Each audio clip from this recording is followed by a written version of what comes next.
hills of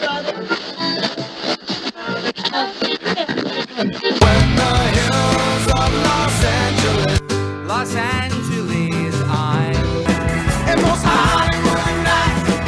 She goes to California, oh, California. What you say about Los Angeles?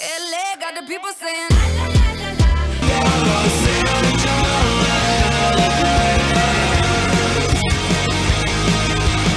You're listening to Corner of the Galaxy on cornerofthegalaxy.com.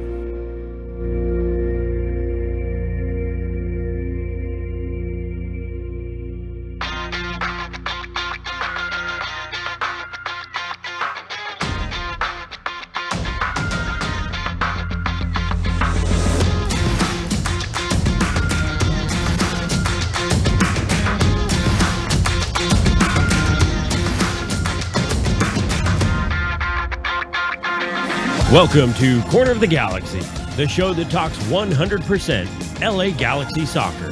We're glad you could join us. Now it's time to sit back and relax as your hosts navigate through the twisting, turning, but never boring world of the five-time MLS Cup champion, LA Galaxy. Hello, everybody, and welcome to Corner of the Galaxy on cornerofthegalaxy.com, coming to you on a Thursday, February 18th. LA Galaxy and Cristian Pavon. We're just going to nickname this right off the bat, the Cristian Pavon Show. I don't know how else to get around that. It seems to be the only news that's out there. It's the only thing that is constantly stirring around it. We are going to have a Tech Green second kit update for you as well. Just an image that finally got snuck out of somewhere, some bunker deep in the hills. So we have that as well. So between those two things, and I'm sure some side tangents, we're going to get you lots of interesting info here on your LA Galaxy tonight. All right, to help me do that, it's the Hammer himself, Mr. Eric, the Portuguese Hammer Vieira. Eric, how's it going, buddy? It's going fantastic. We've got Tech Green, we've got Pavone, we've got a fully justified reason to be in the 8 p.m. primetime slot, competing with friends, competing with Seinfeld. We're ready to go. Some hot LA Galaxy talk. I'm excited. I was going to say you're really dating yourself by going back that far, but that's okay. That's okay. I appreciate it. Here is the sort of rundown, and let me just start at the beginning because this is sort of the night I had. I just finished an interview with Megan Riza, formerly of Spectrum Sportsnet, sideline reporter for the LA Galaxy, and so I was excited to bring you that interview. I'll tell you that the video file is not cooperating with me even a little bit tonight in order to try to get it over and produced into the show. So I'm just going to save it, and I'm going to save it for the next show. And that way you're still going to get, all of the Megan Riza interview that you deserve, because I think it's at least 15 minutes of really good conversation. So you're going to get that. It's just not going to be in this show tonight, which sort of puts us in a bit of a bind here, Eric, because I think I mentioned two things there at the top of the show that we were going to talk about, right? Is there more than two things really that you think that we can talk about tonight? No, that's it, and that's kind of the unfortunate part of the technical difficulties. Is I wasn't there when you recorded the Megan Riza interview, so I was actually looking forward to that and getting a little 15-minute break. But we'll see how that goes. So Tech Green, Cristian Pavon. I think everything else you covered because you moved to a Tuesday show with the Panda, so there was that. So yeah, light show, but we've made more with less, I think. So we'll get there. Yeah, it's gonna be a fun one tonight, I'm sure. Lots of Cristian Pavon stuff. So, I mean, I guess the question here is: do you want to start with Cristian Pavon and then finish with Tech Green, or do you want to start with Tech Green jersey and then go back to that backwards? How do you want to do it? I say we go with Tech Green. Let's start with Tech Green and then leave the people wanting a little bit more with the Pavon news. Okay. Then what we're going to do is we're going to go ahead and give you a little bit, just a sneak peek. And Eric, I'm pretty sure your audio is not going to work through this picture, because that's sort of, I was going to say, it feels like that's how our life is going in this particular show right now, is that things aren't exactly working the way that we want to. But I'm going to show it on the screen for everybody and sort of see if we can take a quick look at it. It looks pretty nice, and that is an authentic that we're seeing right there. It's the one with the 5 stars. Somebody said, "Oh, what? So the let's see how they said it exactly. So the replicas get the big crest, but the authentics don't get a crest." And I was like, that's not exactly how all this stuff works. Actually, how it works is that on those tech green, Eric, on those the authentics, it actually seems to work in that the crest is a very thin, like ironed on applique. So that way there's not a big bump sticking out on your chest whenever you go to like try to get the ball and it bounces sideways off the crest. That's usually how it looks, right? Yeah, in the most recent years, that's kind of how it's worked. It's a little bit counterintuitive that the replicas, the way that they're on, it's fastened a little bit differently than the authentics. The heat press on the authentics, because it's a different style of the patch, it attaches a little bit different. So that's one of the major differences, aside from the stars themselves, is the way the patch looks. So a little minor preference, but it does give a little. You can definitely feel the difference between the authentics and the material of the jersey. It definitely feels like a more athletic feel. It's a little slimmer cut, if that's what you're looking for. It's something it's a little bit frustrating as a fan, because it's probably something in the last 5 to 6 years where there's been a difference. Happens with Nike, it's happened with Adidas. Between the replica the replica looks cheaper and cheaper than the authentic. It seems like each year they make it a little less quality. So that's the unfortunate thing, that if you really want a good quality jersey, you have to spring for the authentic. Not that there's anything wrong, if budget, is a concern, you go with the authentic or the replica from a aesthetic point of view. Right. But as far as like the actual construction of it, $60 difference is asking a lot. That's a big jump. It's almost another jersey if you're buying for a family of 4 and you're including some of those youth jerseys. So you might be better off, buying the replica, which is unfortunate, but it's just the way things are. But those stars are important. So if you're a diehard and it's worth it, and maybe you get the one kit a year or whatever it is, then maybe it's worth it to spring for the authentic. So it's exciting though. The colors are great. The quality looks good, and then all of the hype videos leading up to it, that I know that's definitely gotten me excited with all the videos that the Galaxy have been posting leading up to it. And then from my understanding too is that the authentics really should be more in quotation marks, because they're authentic in design and they look very much like the kits that the players wear, but a player issued kit is still different than an authentic kit. There's little differences in weight and sizing, and a bunch of different things. So if you ever get a player worn or sometimes they have like event worns or warm up worn jerseys, kits, however they want to do it. The players issue is the ultimate in terms of like, the echelon of kits. There are some slight differences in quality between player issue and then all the way coming back. Now, the one thing that we haven't seen is the back of that authentic kit. And I know it was quite the firestorm, let's say, quite the firestorm whenever you're talking about whether or not there's a blank back or not. I still think, and I think I'm correct in this, there's going to be a square box that's blank for the numbers. Basically, the number box itself is going to be blank. So that way the numbers can be placed on the jersey and there's no interference from the lines, so they're easily read. I think they do this for TV reasons. They also do it for, I believe, referee reasons, so the referees can see the numbers really easy. But I imagine that there's a box there, unlike the replicas where it's a blank back. Maybe the blank back even looks better than the box. I'm not sure, but we're expecting that there's a box on the back and not a blank back, right? Yeah, the same thing happened with the Night Navy. I feel like, have we talked about this? Yes, we did. We did. I just want to recap. I just want to make sure everybody's. It happened with the Night Navy where there's a little bit of a box where you'll have some striping on the bottom, and then have that number set up so you can clearly see the number on the back.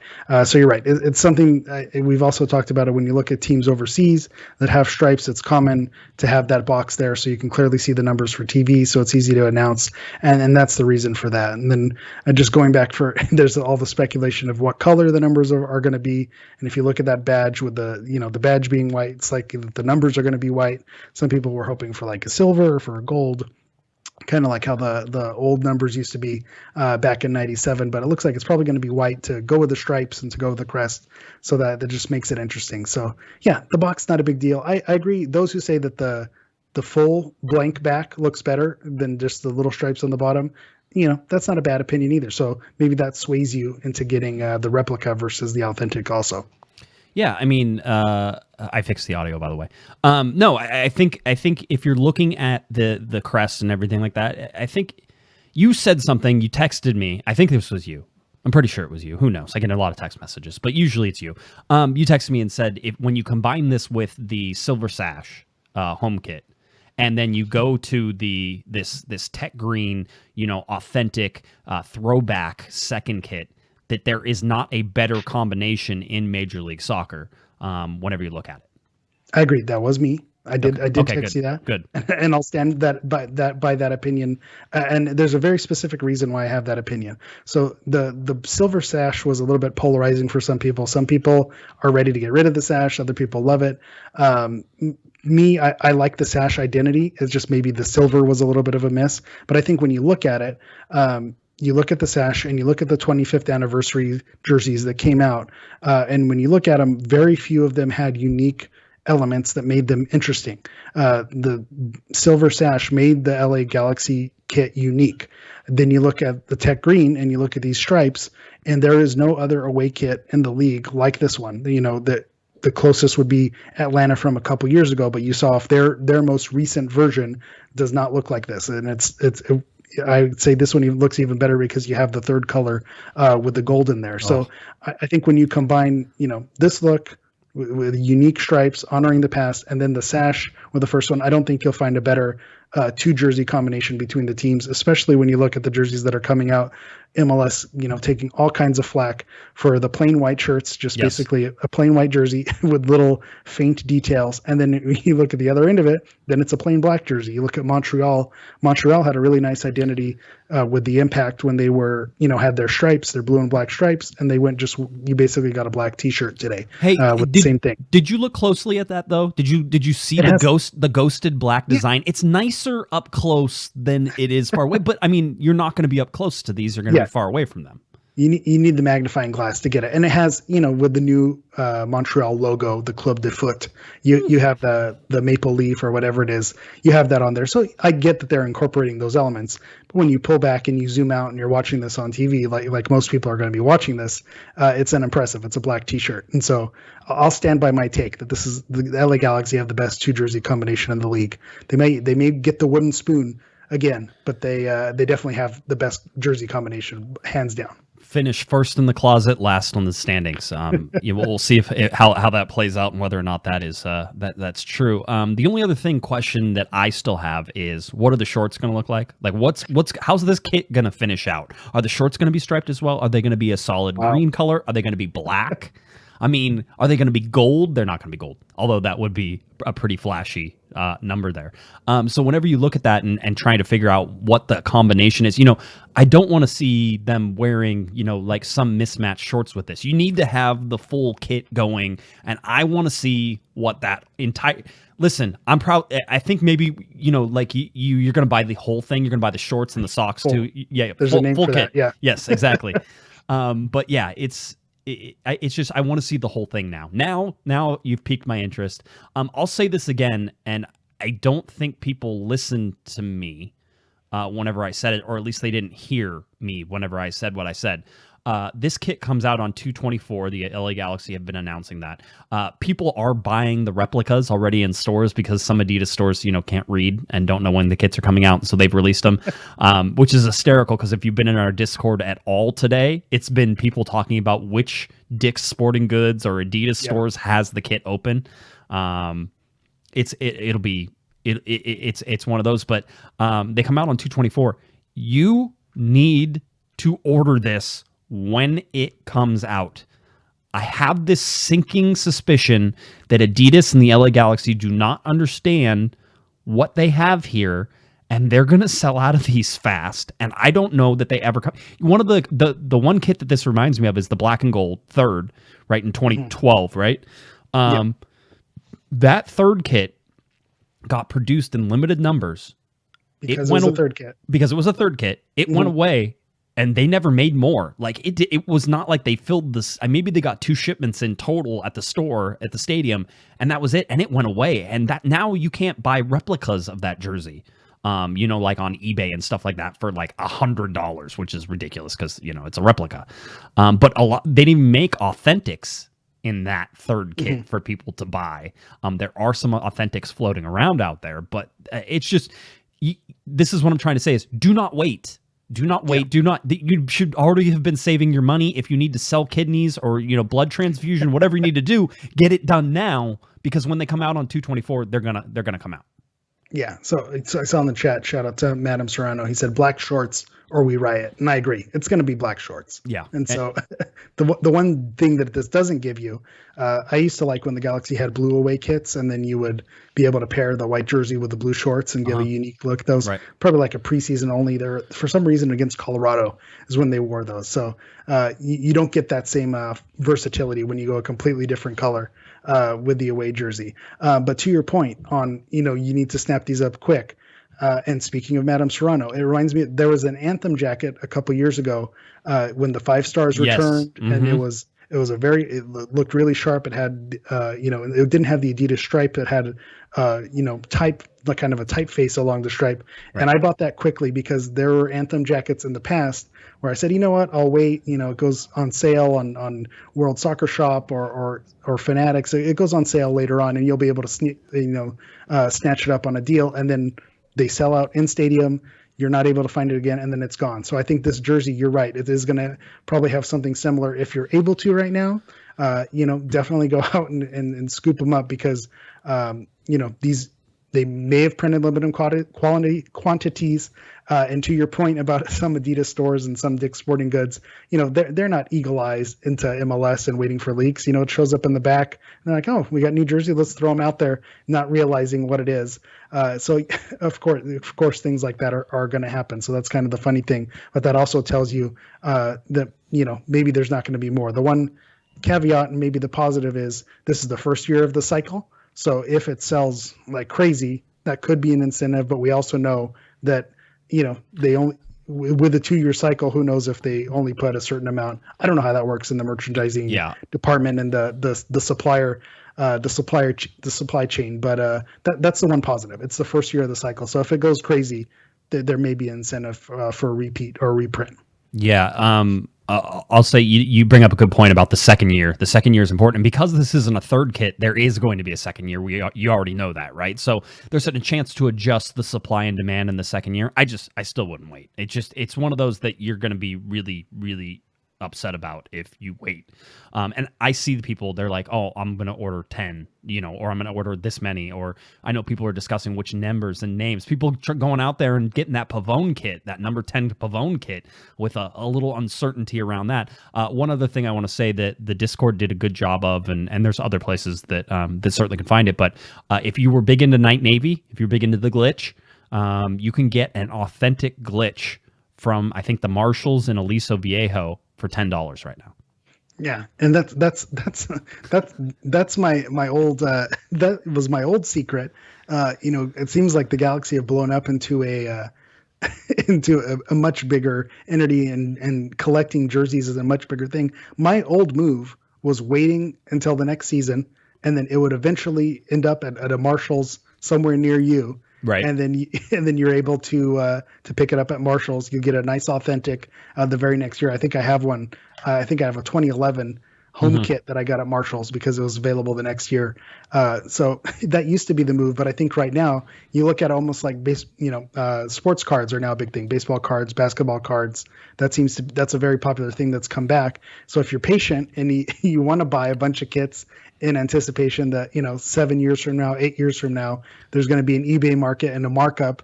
Maybe you're able to offload these a little bit later on. So if you're willing to play the long game, so that's kind of the funny thing. My old Marshalls hack is definitely no longer a thing. I haven't seen that work in a long time. Yeah, well, I mean, unless you want unless you want one that nobody really. Night Navy was accepted, but it was never loved. It's similar to the Silver Sash. I think it's accepted, but it's not loved. So anyway, that should 2/24 is supposedly when it's going to be out. So get ready to pre-order and get your names in and all that fun stuff. So I'm thinking about getting one for the studio. and I was thinking about putting, COG on the back, and I think 14 was that the number I told you? I think because it's our 14th season. Mm-hmm. Yeah, it's our 14th season covering the LA Galaxy. So maybe we'll get one for the studio and eventually get that frame. That thing is gonna be a good one. All right, let's get on to a little bit, and when I say a little bit, I mean a lot of Cristian Pavon. And here's the thing about all this is that. Let's start with like some of the caveats at the beginning. I've been told specifically from people who have had dealings inside the front office with this deal and how it's going to not trust anything you see that comes out of Argentina. Basically, that there's a lot of false information running around there. If you've been following the rumor tracker, and if you haven't, that's fine too. But if you've been following the rumor tracker, it's starting to become the Pavon tracker because there's like an update every day, Eric, where I have to go in and clarify or correct and here's the thing. When it comes to the LA Galaxy, I can tell you what the LA Galaxy are thinking because I can talk to people at the LA Galaxy and understand. I don't have that with Boca, and I'm starting to imagine that very few people have that at Boca because the stuff that comes out of Argentina about the team tends to be wrong a lot of the times, or certainly speculation. So I can tell you what the LA Galaxy are thinking. I can't tell you what Boca are thinking, and that's just the way it's going to have to be for this. So that's one thing I want to add on, because I do think there's some Boca listeners or Boca supporters who find out what's going on, and they kind of either come at quotes or whatever it is, or whether it's on Twitter or in YouTube. And I just want to mention, this is a corner of the Galaxy. It's a Galaxy podcast. There's going to be an obvious slant in the Galaxy's direction. It's going to, give the Galaxy perspective and share that side. So it's going to be more favorable of the Galaxy than it is to Boca. So yes, of course, Boca is going to look, they're the warring faction on the other side of this. So they're not going to be painted to look, the best. And that's the things that we're being fed. We're being fed that side of the story as well. So understand that that's part of it. That's the side that you're getting. And that's okay, because that's the perspective that we're coming at it from. So just want to throw that out there. Why people, what it is what it is, I guess. Yeah. Well, so let's get to our first sort of update on this. And here are the things that we're going to talk about. Pavon had surgery on both of his ankles. We're going to tell you a little bit about that. Reports then came out that Cristian Pavon, who is under, I would say, official investigation, from what I can tell, for the sexual assault allegations, had a travel restriction placed on him. Pavon's lawyers then put out a statement that said most of those details are bunk, and we're going to tell you how they are, and there is no travel restriction. And then the court put out a statement about the travel restrictions and some of the things that are going on. Those are the things that we need to cover here in the remainder of the show. And there's a lot of nuance to this, and it's exhausting trying to cover and figure out what is true and what is not true. I can't vouch for any of this because it's coming from unofficial sources. It's being put out on Twitter, and we see so often that these things, aren't necessarily true. The one thing we can tell you is that Cristian Pavon on his Instagram put up the statement from his lawyers. The one thing we can tell you is there's a picture of Cristian Pavon after he had surgery with his thumb up saying, "Hey, everything's good to go." And then there's a lot of other stuff. There's some good reporters that are doing stuff, and we have some really interesting stuff that John Rojas picked up. Our good buddy John, who I need to have back on the show here to explain all of this Cristian Pavon thing again, but from Cristian Pavon's father, so we can talk about that as well. So let's start with the surgery, Eric. The fibrosis of the ankles, basically some extra little bones in there. You actually looked it up to see what it is, and then the number of bones that they pulled out of Cristian Pavon's ankles were 13, right? 13 small bones. Well, that's what his dad had mentioned. Right. But arthrofibrosis is what we were told the condition was that he was going in to have the surgery on. And basically it's a buildup of scar tissue around the joints. It makes it difficult, restricts joint movement. It's more common in the knee, but obviously it can happen in the ankle as well. And when you look at the pictures from surgery, I know he's posted a picture of him from the hospital bed, but there were pictures circulating on Twitter and around the Discord and Reddit of the actual deposits that were removed from his ankle, and it looks like I joked around. They look like baby teeth. Okay. It looks like Yep. there was they pulled his twin out of his ankle there. Right. So there's bone fragments, there's tissue. It just looks like if you've ever watched Dr. Pimple Popper, it looks like the spoils of her results there. It's pretty. If you have a little bit of a weak stomach, it might not be for you. But when you look at what the description of what the injury was, it's in line with if this was collecting scar tissue and then was hardening and calcifying, making it difficult for him to run. And then we'll talk about what his dad was saying a little bit later. You can see how this is something that, we didn't know if this was a negotiation or a ploy to that the surgery maybe was a phantom surgery. But when you see what was removed from his ankle, you could see if this guy was playing with this in his ankles and he was still able to produce, credit to him for gritting it out and playing every minute of every game during last season, because that must not have been easy to play through this. No, it seems like they talk about being in pain, and we can get to those. So he has surgery on the ankles. While the surgery thing is sort of playing out, by the way, expected to be out for 2 months. Doesn't really impact the LA Galaxy that much, except that the out for 2 months usually means until he can start training again, and then so there's going to be some time and some delay. And so if you're the LA Galaxy, you're imagining that on April 17th, if you do sign Cristian Pavon, that he may not be 100% ready for that April 17th start. Maybe he is, maybe he isn't, but you're already cutting it close on a lot of these things, and we'll see how fast he recovers too. Sometimes that's a much quicker thing. This was not a very invasive surgery from what we've been told. It wasn't a very a taxing surgery on the body. It was somebody cutting into you and taking things out of you. So that is certainly a part to this.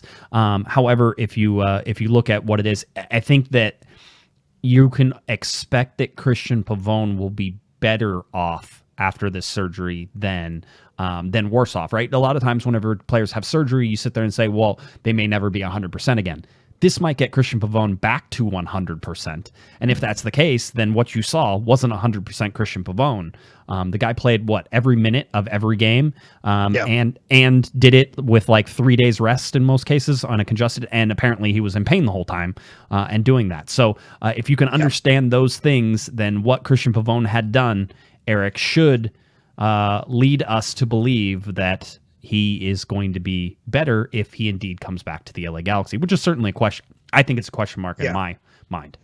Yeah, you make a great point about him not being there for the beginning of the season, and if it's a 6 week until he's back training, then obviously that's not 6 weeks and he's ready to go on the field. There's going to need to be some buildup of fitness and getting ready to go before he's playing. But you're right, there are surgeries which players after having surgery, you wonder, are they going to be able to bounce back? Is this something that can really damage their career, or is this something that just a procedure that needs to be done to help them out? And I think when you look at the things that were removed, say if he was in pain and having difficulty making cuts or difficulty gaining acceleration, that this is something that's going to make it easier, give him more mobility. And you think if he was as fast as he was last season and was able to cut inside like he was last season, and he's going to be even sharper because of this, it is promising. So obviously you never know, recovery time and how the body heals, everyone handles it differently, but it is promising that this is the type of surgery that is people are able to bounce back from and maybe even be better off for it, which is exciting.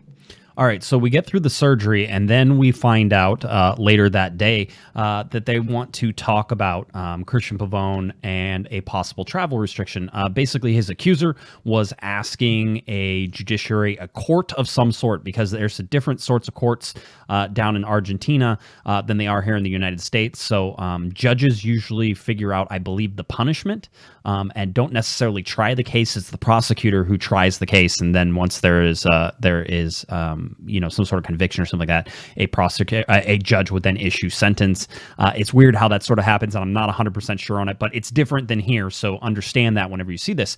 So whenever you see a note from the prosecutor's office that comes out here a little bit later, you understand that that's more like a court putting out a statement coming out. So a judiciary branch certainly putting out a statement on how things are going. But basically there was a report that came out that said that there was a travel restriction placed on Cristian Pavon, that he would not be allowed to leave the country as these charges were investigated and things sort of came about, right? And it seems that there's a formal process in place that is happening, that the investigations are being done, and that things are looking. So, obviously we updated our story on the 17th yesterday with that information. And then late last night, Cristian Pavon's lawyers came out with a statement, and in that statement, there's a whole bunch of different things in here. I'll try to sort of.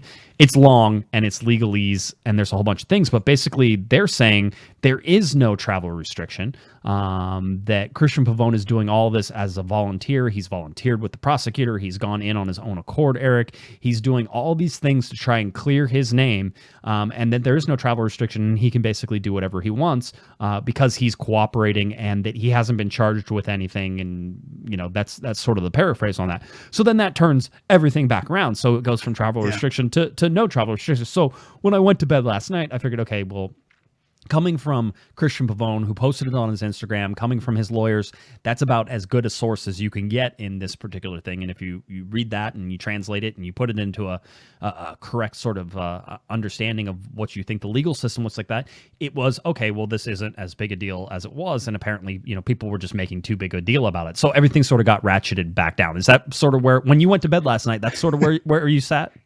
Yeah. Well, yes and no, because one, I'm just kind of, I've really reached my limit with Cristian Pavon, just because of this whole saga going back and forth, the offering the deals, the not offering the deals, the sexual allegations coming forward, and then the rebuttals and it going back and forth. And I also just want to say up front that I think we're past the point of stating our opinions. I think you've made your opinion clear. I've made my opinion clear that if this is something that turns out to be true, then obviously the Galaxy have put themselves in a bad situation. This could end up being a really bad investment, and it's a high risk because he's not currently one of those players. So we're kind of done. We're past that point of giving our opinions on that. At this point, we're just going through and sharing the news aspect as far as this is what was said on one side, this is what's said on the other. The Galaxy seem to continue to be pursuing, and so that the Galaxy, you would hope, have as much information as possible, because if they are going to make a multi-million-dollar investment, you would hope that they have as many facts as possible and as many things on their side to make this go well for them. So when you look at it, it's unfortunately it's a he said she said type of thing. But when someone he's been quick to respond, and not that makes it right or wrong, but he's been quick to respond as these allegations come out, against him. He's responded when it's come out about the court order about not allowing. He's come out and responded to that. So he seems to be following all the right steps and seems to be cooperating, and he's letting everyone know that he's cooperating with the process. So whatever's going on and whatever ends up being, whatever shakes out at the end of this, it seems like Pavon and his team are cooperating, and that could be a promising sign. And the fact that the Galaxy haven't cut bait, that could also be a promising sign that maybe they have more information on this than the people on the outside looking in, that they feel comfortable with him. And that also speaks volumes to the rest of the team, that, if you're someone who's on the Galaxy and you find yourself amongst legal troubles, that you're presumed innocent, or you feel like you're presenting your case and your club is having your back on this, I think that says a lot as well. So if you're an LA Galaxy teammate, you're seeing this, you're seeing the club support their player when, presumed that he has a case and he's in the right here, it's a positive sign. Obviously, if it all goes wrong, the Galaxy could end up in a very embarrassing situation. But if everything goes right, and you want to be the optimist in this situation, it's unfortunate. The allegations, if they turn out to be an act of slander, which is what his lawyer is claiming, then that's unfortunate. But at least the Galaxy, as an organization, players around the league see, well, they took the side of their player, or they at least waited it out and helped him. They didn't bail on him. They helped with the surgery, or they stuck around. They checked in with them. They still maintained communications. Those are good things. So at least, regardless of how it shakes out, I think the Galaxy are showing that they're taking the player side and being a player-friendly organization. When you look in the past, that with a few minor missteps, they've generally been a pretty player-friendly organization, which is the kind of reputation that you want to have. Yes, it does. I hit the mute button and then I forgot to unmute myself. That happened. Yeah, I was going to say. It was going. Yeah, I mean, they seem to be doing all the correct stuff. I'll tell you again. My opinion you've heard, so I don't need to share it. The LA Galaxy's part, they feel confident. They have felt confident. They clearly know something that we don't know, or they're at least more confident than us for reasons that are sort of unclear. And because of that, that's where they're going. Now, the interesting part about this is this morning, basically, there was another update to the whole story, and that's as the judicial side of things actually put out a press release, and it was more like, hey, being we got so many requests about this, being we were talking about so many things that people kept bothering us about, we have to put out a statement. And that's here in the United States, I don't know that you would see a judge put out a statement. They usually just put out orders and everybody reads the order and that type of thing.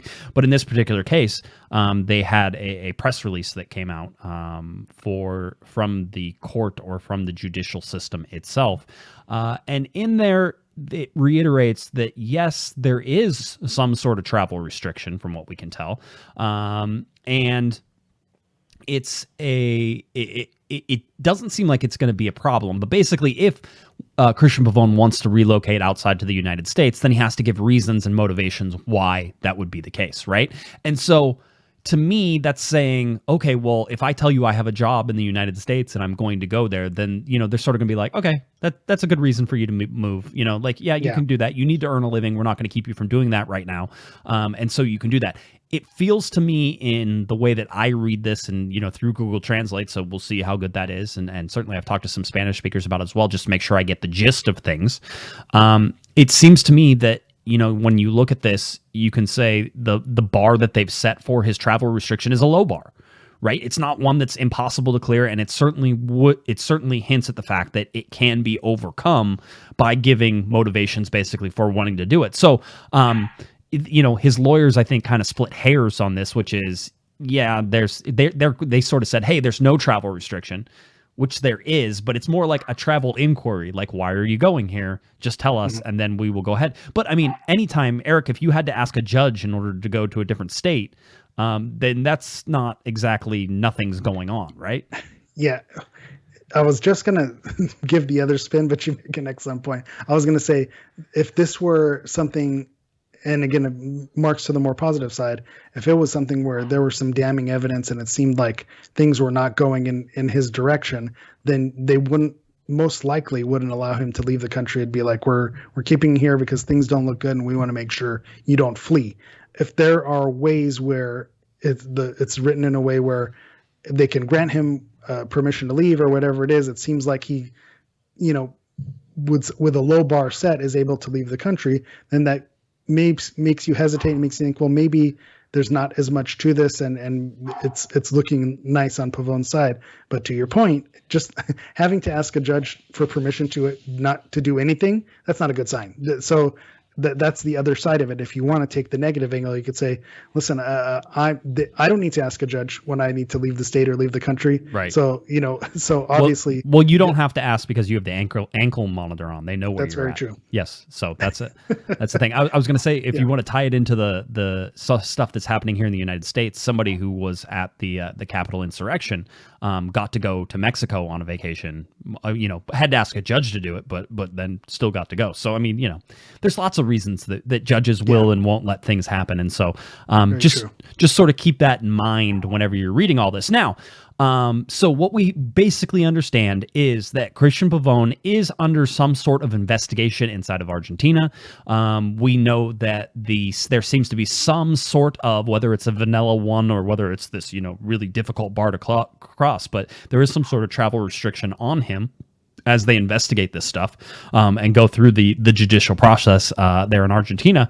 And then what we now know as well is that he's out for 2 months. And what I've told you on previous shows on Monday, and this hasn't changed, is the LA Galaxy remain interested. They remain ready to make an offer. And so we will, that's where we stand in current thing. But there was a massive sort of, I don't know. In Argentina, I've heard this is like earth-shattering sort of news, which is that Walter Pavon, Cristian Pavon's father, went on, I think, a radio station there, and it could have been a television station, but John Rojas caught that interview, and our good buddy John translated that and basically put the most important parts of it there. So let's read some of the quotes that came out of Walter's mouth here, Eric, and then let's try to put this in perspective so people understand what this means in Argentina, what it means to Boca, and what it could mean for the LA Galaxy as well. So this is Walter Pavon, and again, John Rojas with the translation here. He says that Walter said LA Galaxy wanted to close the deal before surgery so they could take care of that procedure. All right. Walter Pavon said, even now, after the surgery, they want to close the deal and take care of the recovery process. Okay. LA Galaxy, again, very interested. That lines up with what I know. The $10 million offer for 50% of the rights is still there, and they would pay them right away, meaning Boca. They would pay Boca. The LA Galaxy would pay them right away if Boca would accept that offer.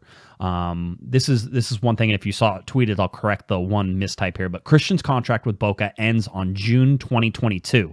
In the statement, it says 2021, but it's June of 2022. Walter says, maybe we should take the 9 months and suffer. Basically, he can start negotiations in December to leave for free in June, which opens up a whole nother just sort of things that we could talk about as well. Walter says it's true that Cristian Pavon told Russo, Boca's coach, that he doesn't want to stay in Boca anymore. Russo was the only one who treated Cristian as a person. Nobody here cares about the human being. Walter goes on to say, there is a rule here, and we will fight to get that. He has to be paid the same salary he had with the LA Galaxy. We've known about that and talked about that. Walter says, nobody from Boca called him to see how the surgery went, how he is feeling, who would drive him home, nothing. He was released from the hospital late yesterday. The doctors retrieved 9 pieces of bone. I thought it was 13, but 9 pieces of bone from both ankles. It was an injury that bothered him for a couple of years. Until now, Cristian used to play with treatment, suffering pain after each game and crying because of it. Being honest, any option is better than Boca right now, says Walter Pavon. That's boom. That last one. Yeah. That last one's a heavy one. It seems right now, just and then I'll let you talk about it. It seems right now that in Argentina, this is being, and especially from Boca fans, this is being received as about as well as you could imagine if somebody had said all this stuff about the LA Galaxy. If you're an LA Galaxy fan, you would not tolerate a player and a player's father coming out and saying this stuff. And we could do a whole podcast on that show. In fact, we could do a week of podcasts if a player's dad would come out and say something like this, and sort of talk about it. But this is a monumental shift in the PR game coming out of the Boca side right now. And that's something that John mentioned after posting this. He says, essentially, this is a war going on right now between Pavon and his family and Boca Juniors, and it's basically playing out in front of the media. And that's these quotes essentially lay that. I just want to go back to something John had mentioned in our YouTube chat, how, they operate very differently in Argentina, and especially when it comes to soccer, they take those things very seriously. If you've ever watched any documentaries or anything about Boca Juniors and River Plate and the rivalry and everything that goes on there, those clubs have major sway in that country in terms of political power, in terms of making regulations move through. So if you cross some of those board members of that club, or board members or members of those ultras groups, you can end up in serious trouble in Argentina, because Boca is an institution bigger than maybe any government institution that exists there. So to cross Boca like this with what Walter Pavon is saying, he's basically putting the Pavon family as like public enemy number one, and it's crazy when you put it like that, and you think maybe that's being a little bit hyperbolic. But when you think about Argentina being a soccer loving country, Boca Juniors being the biggest soccer club in that country, I don't think that's unreasonable to say that this puts a big target on Pavon. And we go back to those judgments and things that judges are going to be ruling and putting out. Those judges might support soccer teams, and they may give unfavorable rulings because they support certain soccer teams. And so this could have repercussions and wavelengths that we may not even anticipate in the future. So you do have to understand that the business is handled very differently there, and that's something that this could really send shockwaves. But that last line, being honest, any option is better than Boca right now. Everything that's like a slap in the face there, especially if you follow that team, especially with a player who was as highly touted as Pavon was a couple years ago, with some of the shout-outs that he was getting. Right. Now it seems like even if he wanted to come back, or even if they wanted him back, it seems like that's no longer an option. So any leverage that the Galaxy may have already had, it seems like they may have gained even more leverage because it seems like he's dead to Boca already. And so it makes you think, is it worth negotiating? Did that price go even further down? Do you wait like those 9 months? Like you said, it brings up even more questions, and could imagine if this saga dragged on for another nine months, another year and a half. I'm not sure. I'm not sure I could handle that. I may quit if that's the case. Patrick in the chat room says something exactly that I was thinking. He's like, this Pavon thing is a bit too much. Yes, I agree. It is a bit too much. It's funny because I saw it somewhere else on social media where basically they were saying, Pavon is basically a river player at this point. If you talk about arch rivals, River is that's huge. Like saying that would be like saying, Sebastian Lletget is basically, an LAFC player at this point. That's sort of the understanding of the monumental sort of shift.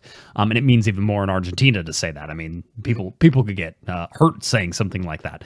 Yeah. So it's crazy to sort of see this now. Whenever I was talking to some LA Galaxy people and some sources about this, they mentioned that Cristian Pavon had gone to the coach and said, I don't want to be here anymore. I want out. And so, you can see Walter sort of making, confirming that and saying that he wants out. And he does. He doesn't want to be there. He has made it very clear he wants to be back in Los Angeles. Could that change in terms of if they found him a spot in Europe somewhere that he could go to? I think he would. And Walter even says that any place is better than Boca right now. So any option is better there. But if you're the LA Galaxy, clearly timing is an issue. If you want to bring Cristian Pavon in now, you have to pay money, right? And that's sort of where it's at. I think the $10 million for 50% is overpaying. That values Cristian Pavon at $20 million. The $20 million that we were pretty sure that they didn't want to pay whenever that was beginning. But sometimes you give a little more than you want to give, and maybe Cristian Pavon is the integral part of this season that Greg Vanney really needs, and going out and getting somebody else is difficult. Again, we've talked about this. You know what you get with Cristian Pavon. You have a league MVP type player who's on the LA Galaxy, who can carry a bunch of the weight of the LA Galaxy, and who's a dynamic player in Major League Soccer. So you know what you're getting. So if you're overpaying there, do you think maybe you can make that money back? I'll tell you, if you go on Transfer Market and you look at Cristian Pavon's value, Eric, it dipped right as he came to the LA Galaxy, and it shot back up again since that. So playing with the LA Galaxy, and however much you trust Transfer Market and their valuations of players, they sort of have them at the $16.5 million range right now. And I think that might be fair. I would say closer to 14. If it's me, I'm at $7 million for 50% of the player, which it puts you at 14, or I'm at $8 million for 40% of the that Boca, or 60% of the player, right? So yeah. Well, we've reached my favorite part of the show, which is where we dip into the math. Yes. And so you're right. At $20 million, the Galaxy are not willing to pay that. But for $10 million for 50%, maybe he's a $10 million player to them. Right. And so your skin isn't in the game for the $20 million. Boca's still their skin is in the game for the other half of that. So if you say, okay, $10 million for 50%, maybe 2 years down the line, you're able to flip them, and maybe you are only able to get 16 million, 15 million. So then you say you get half of that. So you get 7 million, 7.5 million back. Then you paid 2.5 million to get him for 2 seasons. Is that worth it? Yeah. I think so. I think that's worth it. And so that makes it a good deal to get Pavon at that price. So when you look at it that way, yeah, 20 million is a high evaluation. But if you're only paying 10, and at the end you're able to recoup at least a little bit, and you say, we paid $6 million to watch Gio Dos Santos not play with the Galaxy. So $2 million to have Cristian Pavon contribute for a couple seasons, that seems like a good deal. It's all these interesting machinations of this stuff now. Now, here's the thing, and I think sometimes we get lost in this. I know I get lost in it, so I'm going to clarify it for myself, because I remind myself this all the time. And you guys can, if you needed clarification, then I provided it. And if not, you're smarter than me, and congratulations. But the clarification here is, and certainly in chat room, you're like, well, Boca could sell them this summer. They absolutely could sell them this summer. One thing that always has to happen: there's 2 parts to a deal in soccer, and it's not the same as in Major League Baseball or the NBA or any internal American sport. In Major League Baseball, whenever you trade a player, that trade goes through and it's done. There's no discussion. The player doesn't have a choice. The player is going. That's where the player is going. That's not the same in soccer. And so Boca could try to sell him this summer. And if he doesn't want to go, then they can't reach a deal. There's two discussions that always have to be made, right, Eric? It's the deal between the teams and then the deal between the incoming team and the player for the contract. Those are things that have to happen in order to get a transfer to go. Cristian Pavon doesn't have to agree to any of that. He could just sit there and say, nope, you guys have to pay me, and I'm not going anywhere except for LA. Now, again, that could be maybe they sell him to Arsenal finally, who are going to pay $40 million. They're sure of it. And he's That's like, my favorite one. Yeah. And he wants to go to Arsenal, right? And they can agree to a term and they could go. But bottom line is Cristian Pavon has some say in this. So saying that, they're going to sell him to River or something like that is he could be like, nah, that's okay. You guys can keep paying me though, and I'll play if you want me to. And at this point, I might worry about his safety playing at Boca Juniors in that stadium after what Walter sort of put in there. So there's a lot of control here, and if you wanted to, and 9 months doesn't get you Cristian Pavon. That's the thing everybody doesn't understand. It doesn't get you Cristian Pavon. It gets you the ability to negotiate for Cristian Pavon for free. Because if he makes it with Boca through another 9 months, you can start negotiating with him in December. And then in June 30th of 2022, his contract comes up. Do you think the LA so put Cristian Pavon on this roster. Are they winning MLS Cup with Cristian Pavon on this current roster as it sits right now? Absolutely not. So maybe he's not the one difference. He's not the one difference. And it would be great to have him, right? Certainly Yes. It would be great to have him. You worry about him not playing for a year and a half or almost 2 years if he doesn't go. Yes. I will say he gives you a much better chance if you get an 8 seed or 7 seed or whatever it is, get hot at the right time, you go on a 4-game run streak with Pavon on your team. You definitely have a better shot at doing that. So right. I don't think it puts him over the hump, but I just want to say I don't want to totally dismiss it and say he's not even worth going after. He's worth going after. He is. He is, and mostly because you expect to have him for the next, 4 years, 5 years. And if that's the case, then you can keep him, or maybe it's 3 years and you flip him and you turn him, right? I mean, that's always been the discussion as well. So there's some value in that to do. I think that holds something over Boca's head to get it done. I think the amount of money that he's being paid at Boca gives the LA Galaxy some perspective. Every time I say this, I get yelled at by Boca fans thinking that the LA Galaxy have zero leverage in this. And the more that, Walter talks, the more that, Cristian Pavon talks, the more that you see this stuff, I'm convinced the LA Galaxy have a good sizable amount of leverage in this. And they don't have to do much. They get to sit there with their hands folded and said, well, we didn't tell Walter to say that. We didn't tell Cristian Pavon to come tell you guys. So we just want the players. So, hey, it's not us. We're just the good guys. Whenever you want to meet us halfway, you can. And I'll go back to this thing that I keep repeating, and I'll be a broken record on this. If there was a better offer, Boca would be happy to take that better offer. So if no one else is at the dance, then I think the Galaxy have absolutely all the leverage, especially after these comments made by Walter. We'll see. It could all possibly, maybe, fall apart. Tomorrow it's going to go sideways because that's how it goes. Thursday live show, we stretched for an hour, and then we made it. Pavon to Arsenal for $30 million. Yeah, I won in my heart tonight. That's all that really matters. I'm going to feel good about myself tonight whenever I go to sleep. And everybody else, I had a 15-minute interview with Megan Riza here that was going to fill in a whole bunch of time, and we wouldn't have to talk about Cristian Pavon. But at the same time, so, I mean, yes, there's a lack of news, right? I mean, you could dig into stuff, and we could go over the roster again and tell you how there's a whole bunch of holes, which we've been telling you about. So that's there. This team is lacking playmakers. It's unfortunate that Cristian Pavon, if he signs with the LA Galaxy, won't get the flutter of your heart that it should get because he's been with the LA Galaxy already. So it's basically like you're just keeping the player and you already know what he can do. And so you don't get excited about it.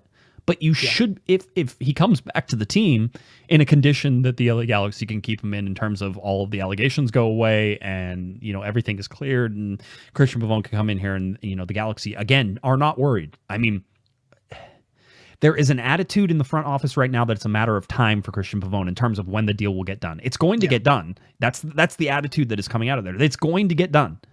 It's just a matter of when it gets done. And like I said on Tuesday night, because we didn't record on Monday, I think that maybe you look at just sort of what Cristian Pavon means to this team, and what the LA Galaxy sort of see in him, and understand that they're all in. I mean, they're all in on him, and they seem confident in that. So I'm not going to sit here and say, hey, don't do it. You've heard me already. So they'll be patient. Past that point. Yeah, they'll be patient, and it's taking forever. Everybody's well aware of that. So, hey, somebody in the chat room asked, though, there were some signings the LA Galaxy made.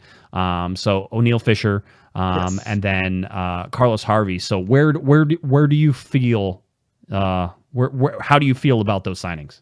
Well, I really like the O'Neal Fisher signing because I all of the DC United fans seem to be bummed that he was leaving. So whenever a fan base is upset that a player is leaving, that's a good sign. It means you're getting someone who, at the very least, is a good dude and someone who's beloved by the fans. And then Bill Hamid also made a comment how the LA Galaxy are getting a good one. He was ready on Instagram Live today, running the beach. Just seems like someone who hate to be this guy, a good locker room character guy, someone who you want to be around, and just seems like they have their act together. So I'm excited for him to help out of that right back position, to help spell Araujo, and maybe even or play for that starting spot and light a fire under Araujo so he doesn't get complacent either. So I really like that signing. And then the Carlos Harvey signing, it's kind of funny. You were mentioning when it's a matter of when, not if Pavon gets signed. And it's unfortunate because this saga has dragged on for so long that when he finally gets signed, it's going to be a sigh of relief instead of a celebration. Right. So when the Galaxy tweeted out Carlos Harvey, it says back in the blue, white, and gold. And I thought, they've signed him, and then it's Carlos Harvey. So it's like, oh, well, that was disappointing. That was underwhelming. He's been with the team. It's not necessarily something there. So it's like, okay. And that's no disrespect to Carlos Harvey, but it's not someone who's going to be a game changer. It's not that playmaker. It's another depth piece. He played 105 minutes last season, so it's not super exciting. So again, not super excited about that one. The O'Neal Fisher one, really like that one. And then there's supposed to be a bevy. I was told. Who told you this stuff? There are sources and people that I've heard more signings are coming. So I'm excited to see who else is coming, because they definitely need a little bit more help. Balic is still scoring goals for Lask, and he was the last sort of new addition to the rumor mill. I still think there's 5 to 9 signings. There's now 3 to 7 more signings. Here's the thing: is where's the game changers? The Galaxy are still short 1 or 2 game changers. As far as I'm talking about. And I know everybody, I love the overreaction of everybody freaking out. Jonathan Dos Santos as a central attacking midfielder. Are you upset about that? Greg Vanney says that he can be a central attacking midfielder. I'm upset about it, yeah. To me, JDS, his best games have been as a 6, breaking up plays, going back defensively, and being the spark to start the offense, but he's not the playmaker in the offense. He can be someone who's a good through line, right? But I don't see him as, I always like to use the term pull the strings. I don't see him as someone who pulls the strings. So if he's the person you're relying on to do that, one, who's going to be the person then in that 6 role that breaks things up? Vanney says they're finding somebody, that they're hunting for a defensive midfielder. So if you're able to find someone to do that, and maybe that frees Jonathan up to do that, okay, then maybe we'll see. We haven't seen him do it, or I personally haven't seen him do it. You have though. Whenever he's played for Mexico, he plays in a more advanced role. We've seen that, right? And we've seen him score more goals for Mexico than he does for the Galaxy. And one of the reasons is that he is played in a more advanced role because they have the good pieces in the center. I don't know if it works out, but am I going to sit here, Am I going to question Greg Vanney on this one? I'm not. And Jonathan Dos Santos seems as motivated as Chicharito right now. And if you look at some of those guys, those are the guys who are in early right now. Jonathan Dos Santos is working out. Chicharito is working out. They're doing it together, I think, in socially distanced ways. So that way they can, sort of stay in there. But, we're getting to the... we're getting to the point now where you have to start filling out a starting roster. And I said, I think a couple weeks ago, that you should absolutely be upset if Dennis DeClosa goes to, the start of the season with the roster that as it's set now. And I think you as fans should start being upset if there's not some serious signings in this. A good central defensive midfielder is somebody like Perry Kitchen, who I would have put back and I would have probably tried to sign. There's other better ones, certainly. But I think you knew what you could get with Perry, and instead he went to a place where in Columbus, which he'll be appreciated there for that. So that's where they're seeing stuff. you have to add some game changers. Pavon is a game changer. You have to add him to the roster. We're assuming that he gets added to the roster. But you need one other person. You need another winger. I mean, you need somebody. Alexander Katai could have been a really good signing for the LA Galaxy. If you see in the limited number of games that he had with the LA Galaxy, he had more shots than anybody else. So, and he was sort of in preseason form still and wasn't getting a whole bunch of minutes whenever that happened. So there was a chance there, but he's never been replaced since he left. So that's a huge issue. You have to find another person who's going to score goals, and you have to find people who are going to be able to find Chicharito in spots. And maybe, Kevin's of the belief that there has to be a second striker played with Chicharito. I don't know if that's the case, and I don't know if that's how Greg Vanney is going to do it. He may have somebody like Jonathan Dos Santos slip in there, or Sebastian Lletget, who is going to be pushed. Go ahead. Yeah, that was what we mentioned in the text thread when that came up. If Jonah moves to the cam, then that shifts Lletget out of place. And so maybe you take a page out of Greg Berhalter's book and you put Lletget as kind of a withdrawn striker playing off of Chicharito. And I don't hate that either. So if, someone, I forget who mentioned it in the chat as well, if Vanney thinks that that's how JDS can best be used, then, let's give it a shot. Let's see how it works. You mentioned it's worked for a few games in Mexico.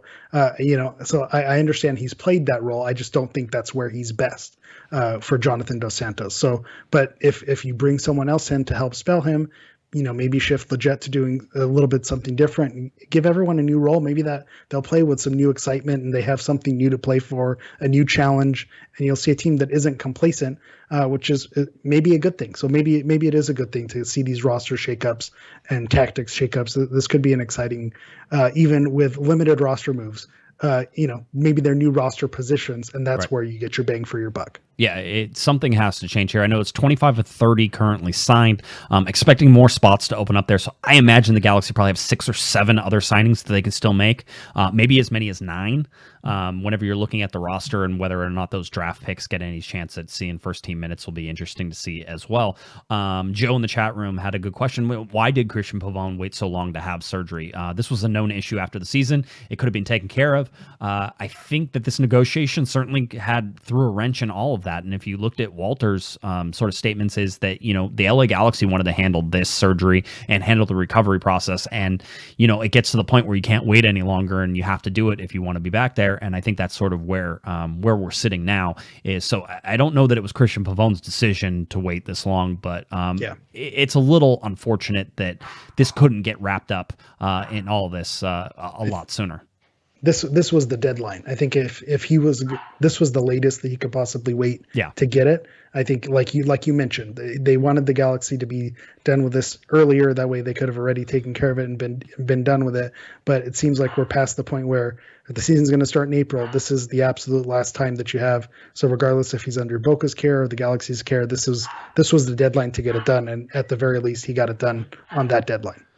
A lot of this is just, it's a very tumultuous / long off season, and the season ended later, so it's not technically long, but it is long with the pandemic, and then they pushed it back, they pushed the season back. So there's a lot of things that just still have to be, and again, the primary transfer window, the first transfer window is open until June 1st. So there's plenty of times to add all these different things in here. I like this. So we just got a super chat from B-Lent in there for $5. We appreciate that. And he's starting a crowd fund to get John Rojas on the show. I want you to know that 1, I will gladly take your money, and 2, I will get John Rojas on the show for free. John and I talk a lot. Joke's on you. I'm taking a break. Yeah, exactly. I don't care. So yeah, if you want to start that, go ahead. But shout out to you, B-Lent. Good call. Yeah, I want to hear John on the show. Okay, good. We will get me out of here. We will get John on the show here in the near future, maybe even next week, because I know, Eric, you're going to take a little break from some shows here for a little while. So that means Larry and Sophie, and maybe we'll have John on as well as a special guest co-host, because that'll be fun. And he can school me on all things Boca and soccer, because he's smarter than me. He used to be my press box buddy. He used to sit next to me and we would talk about different things, and then I would be smarter, and then he left, and now I'm more stupid. So hey, that's how it works. I'll say that. It's funny. How much does John Rojas charge? I think $20 is how much John Rojas charges. I don't know. $100? Yeah. Do I hear 21? Yeah. Do I have 20? However it works. Stuff. I think the last thing I sort of want to say is I still am expecting more signings. I don't have any specifics. I know that there was a certain number that still has to come in, and I think another G2 signing possibly. And you would guess that it would be Cuevas because that he's the sort of the next guy in the set. I just want to be able to sub him in for set pieces, and if we could do that, I think the LA Galaxy would have a lot more fun. That needs to be a thing. You need to be able to set, yeah. I was going to say, it's like the Mighty Ducks. You bring him in for the knuckle puck and then pull him back out. Yeah, exactly. 100%. He can hit the knuckle ball and put it in the back of the net. But Cuevas, I don't know that it's Cuevas. In fact, I've told that I don't think it was Cuevas. So we'll have to wait and see who it is. I thought maybe Augie Williams is the other one, and then that gives you another striker option between Zubac and Chicharito. I don't hate that. I don't like the inexperience at the MLS level. I don't like the proven goal scorer keeper at the highest level in the United States, which is sort of one of those guys that you need. Even if you get a guy, Eric, who knocks in 5 or 6 a year as sort of a sub off the bench for, in the striker position, that's what you need to be able to change things up and bring a guy in who's going to get, shots on goal. And the Galaxy don't have that. So that's a thin spot. We talk about no right wing. That's a thin spot. There's no left wing currently either. Wingers are a problem right now. Even if there's left wing, right wing, striker, cam, CDM. We've got plenty. I would like to see Augie. I think you can get an MLS veteran, someone who's been around and scores 5 or 6 goals. What's Alan Gordon doing? What's Alan Gordon? Or you can give Augie Williams a shot, which I'd like to see it. I think I'd prefer him over maybe some of our backup strikers. To me, he's in the system. Give him that shot. I think that I'd like to see that. Let's see how it goes. Aaron, by the way, says Lenhart. Bring back Lenhart. No, I don't think there's a couple players that you can't touch that could never be an LA Galaxy player. And he's one. I think he might be top of the list actually. Him and probably Carlos Vela are the two that could never ever be LA Galaxy players ever in the history of Galaxy. I don't care. It doesn't work. And you say that, of course, and there'll be some weird deal that happens. Time will go past, Eric, and somebody will show up at the LA Galaxy you never thought, like David Bingham, come into the LA Galaxy. So a lot of things to pay attention to. I am working on some interviews for next week, so we'll see if we can get those. And then, of course, I have a Megan Riza interview that I just have to figure out how to edit and be able to put in here with the sound. The sound would have been nice. That was the big problem. There was no sound, which is hard to do that stuff in there. All right. Anything else? No, like you mentioned, got some exciting life changes happening up. It's all good, so I'll be taking a little break. So I'll be excited to join the chat and look from afar. So, shout out to you. I'll see you guys. The funny thing is, April 17th, I'll take a nice little break, and then the season still won't have it started, and we probably still won't have signed Pavon. So plenty of time to come back and get things going. But yeah, I'm good to go. Okay. All right. Good to go. All right. Then if you're good, I'm good.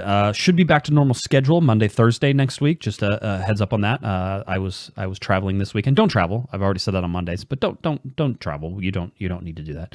And for everybody who's looking for the cursing from us, I would say that usually if you go to the Discord, you can find me cursing. It's something in the Discord. Otherwise, I'm usually pretty straightforward. So anyway, Francisco Reyes, a little $3 in there. Crowdfund for Walter Pavon. I like the cut of his jib, indeed. That man does not mess around. We thank you for that, Francisco. I like that. Yep, always good. All right, Eric, tell people where they can find you, and we'll get on out of here. All right. As always, you can find me on Twitter at HammerEV. You could also find me on Instagram at Galaxy Profile. That's Galaxy PROFOUL.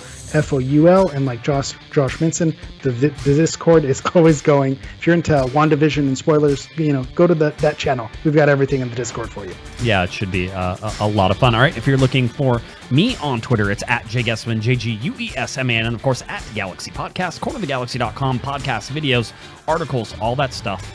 Right there for you, cornerthegalaxy.com. That does it for a very busy week. For Mr. Eric, the Portuguese Hammer Vieira, I'm Josh Pato Guesman, and you've been listening to Corner of the Galaxy on cornerthegalaxy.com. Have a great one, everybody.